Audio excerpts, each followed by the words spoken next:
Welcome friends, welcome to Mrs Ramya Varadarajan நம்ம தலிகை channel. நம்ம சேனல்ல இன்னைக்கு தேங்காய் பொடி செய்ய போறோம். இது எப்படி செய்யறது, என்னென்ன தேவையான பொருட்கள் பார்க்கலாம். நம்ம சேனலை பார்த்துட்டு இருக்க எல்லாருக்கும் ரொம்ப நன்றி. இது வரைக்கும் சப்ஸ்கிரைப் பண்ணாதவங்க சப்ஸ்கிரைப் பண்ணுங்க. வாங்க வீடியோக்குள்ள போலாம். எப்படி தேங்காய் பொடி செய்யறதுன்னு பார்க்கலாம். இது வந்து ஒரு எப்படி சொல்றது, ஒரு ட்ரெடிஷனல் ரெசிபி, ரொம்பவே யூஸ்ஃபுல்.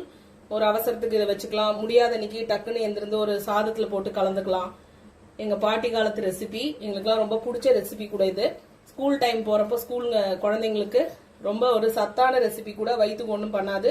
இதை வந்து சம்டைம்ஸ் நம்மளுக்கு கூட்டு அரைக்கும் போது தேங்காய் இல்லை, டைம் இல்லை, கரண்ட் இல்லைன்னா இந்த பொடி கொஞ்சம் போட்டு கூட நம்ம கூட்டை நம்ம கிளறி எடுத்துடலாம்.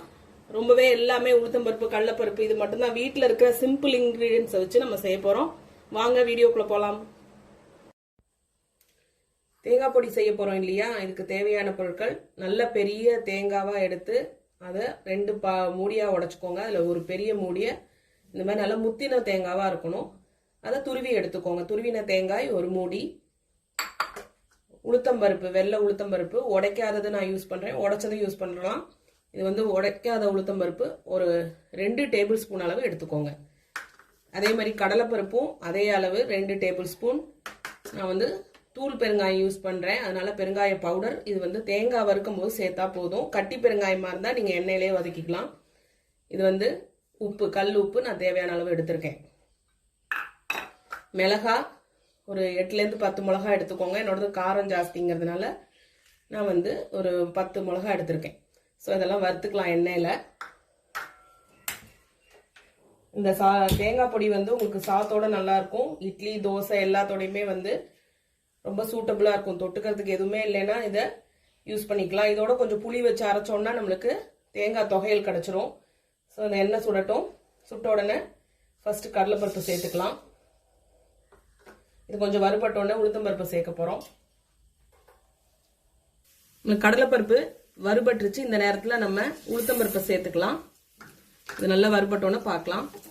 நல்லா சிம்லயே வச்சு நல்லா வறுத்துக்கோங்க, எண்ணெயில வறுத்துக்கோங்க. இப்ப நல்லா செவக்க வறுத்துருச்சு. இதை ஒரு பவுல்ல நம்ம வந்து மாத்திக்கலாம். அடுத்து நான் வந்து மிளகாய் சேர்க்க போறேன். இதை வறுத்துட்டு மிளகாய் சேர்த்து நம்ம வறுத்துக்கலாம். நல்லா ஆற வச்சு ஃபர்ஸ்ட் பருப்பெல்லாம் போட்டு 2 சுத்து சுத்திட்டு அதுக்கப்புறம் நம்ம தேங்காயை போட்டு சுத்தி எடுக்க போறோம். இதை நல்லா கலந்து விட்டுக்கோங்க, ஆறட்டும். நல்லா செவக்க வறுத்ததுக்கு அப்புறம் மிளகாயை சேர்த்துக்கலாம். ரொம்ப சிம்பிளான இன்கிரீடியன்ஸ். அதை வச்சுதான் நம்ம இன்னைக்கு வந்து தேங்காய் பொடி செய்ய போறோம். தேங்காய் நிறையா இருக்கும் இல்லையா, அந்த சமயத்தில் நம்ம தேங்காய் பொடி செஞ்சுக்கலாம். அப்படியே காலையில் நம்ம அவசரத்துக்கு இது போட்டு சாப்பிடலாம்.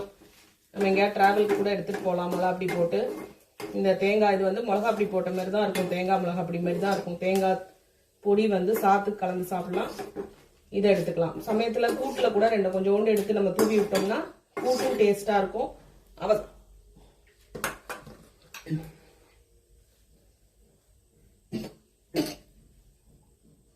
நம்ம அடுத்து தேங்காயை வறுக்கலாம்.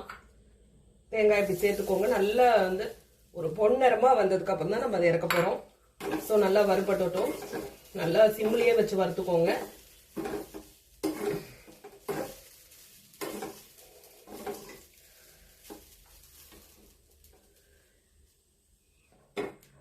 இந்த மாதிரி உங்களுக்கு வறுபட்டதுக்கு அப்புறம் நம்ம தேவையான அளவு பெருங்காயம் சேர்த்துக்கிறேன். கட்டி பெருங்காயமா இருந்தா நீங்க வந்து முன்னாடியே சேர்த்துக்கோங்க. அதுக்கப்புறம் உப்பு சேர்க்கிறோம். இது எதுக்குன்னா பூச்சிலாம் வராது உங்களுக்கு பொடியில, வறுத்துட்டு போட்டுக்கலாம் உப்பை. ஸோ அதுவும் இந்த உப்பு சேர்க்கறதுனால நான் கம்மியா சேர்க்கிறேன். உப்பு காரம்லாம் உங்களோட டேஸ்ட் தான். இதை நல்லா உப்பு சேர்த்துருக்கோம். இது 3ஐயும் சேர்த்து நல்லா கலந்து ஆற விட போறோம்.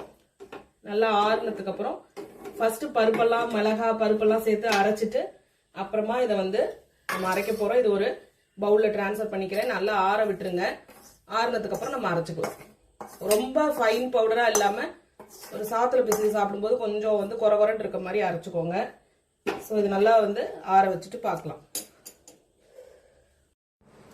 பாருங்க ஃப்ரெண்ட்ஸ், எவ்வளோ வந்து ஒரு கலர்ஃபுல்லான ஒரு டேஸ்டியான ஒரு ரெசிபி இன்னைக்கு பண்ணியிருக்கோம். மிக்சியை நல்லா ஈரம் இல்லாம தொடச்சுக்கோங்க. அதுக்கப்புறம் இந்த மாதிரி அரைச்சுக்கோங்க. ரொம்ப வாசனையா உடம்புக்கு நல்ல ஒரு ரெசிபி இன்னைக்கு பண்ணியிருக்கோம் நம்ம சேனல்ல. தேங்க்யூ ஃபார் வாட்சிங். நம்ம வந்து நெக்ஸ்ட் வீடியோல சந்திக்கலாம்.